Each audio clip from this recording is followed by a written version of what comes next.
જય સ્વામિનારાયણ. આજે વાત કરવી છે ઊંટ વેદો. એક રાજ્યની અંદર એક વૈદ હતા, સરસ મજાના અનુભવી, અને રાજ્યની અંદર કોઈને દર્દ થાય તો એ વૈદ જ્યાં જાય અને તેની સારવાર કરે. બધા એના ઉપર ખૂબ ખુશ. એક વખત તેમનો ભાણેજ મામાના ઘરે આવ્યો.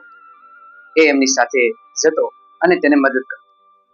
એક વખત રાજ્યનું એક ઊંટ બીમાર પડ્યું. આથી પેટી લઈ વેદરાજ ઊંટની સારવાર કરવા માટે ગયા. સાથે તેમનો ભાણેજ પણ ગયો.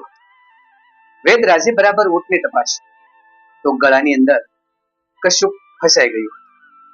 આથી એને વિચાર્યું કે આને તેલ લગાવી અને જો જોરથી પાટું મારવામાં આવશે તો અંદર ફસાયેલી વસ્તુ એ પેટની અંદર ઉતરી જશે. આથી ઊંટ સારું થઈ જશે. આથી તેમને તેલ મંગાવ્યું. તેલ મંગાવી પેલા એ ગળા ઉપર તેલ લગાવ્યું. તેલ લગાવ્યા પછી એક જોરથી પાટું માર્યું એટલે જે વસ્તુ ઊંટના ગળામાં ભરાણી હતી એ પેટની અંદર ઉતરી ગઈ અને એ ખોરાક પેટની અંદર ગયો.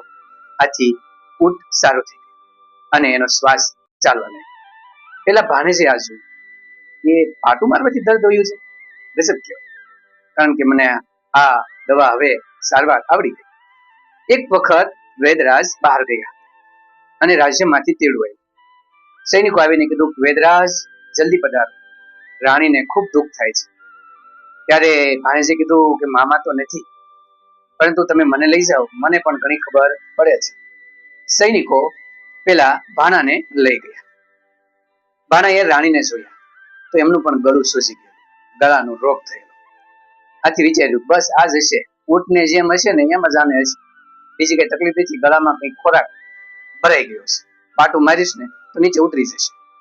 આથી કીધું આ તો રોગ બહુ હેલો છે, આની સારવાર તો મને આવડે, એમાં મારા મામાની જરૂર નથી, તેલ લાવો. આથી સૈનિકો, રાજા, મંત્રીઓ સર્વ હાજર હતા. તેલ લઈ આવ્યા. તેલ લાવી એ ગળા ઉપર તેલનો માલિશ કર્યો અને પછી એ ભાણાએ પોતાનું પાટું એ રાણીના ગળા ઉપર માર્યું અને જેવું એ પાટું ગળા ઉપર પડ્યું અને રાણીનો રોગ વધવાને બદલે ઘટવાને બદલે રાણી ત્યાં મૃત્યુ પામી.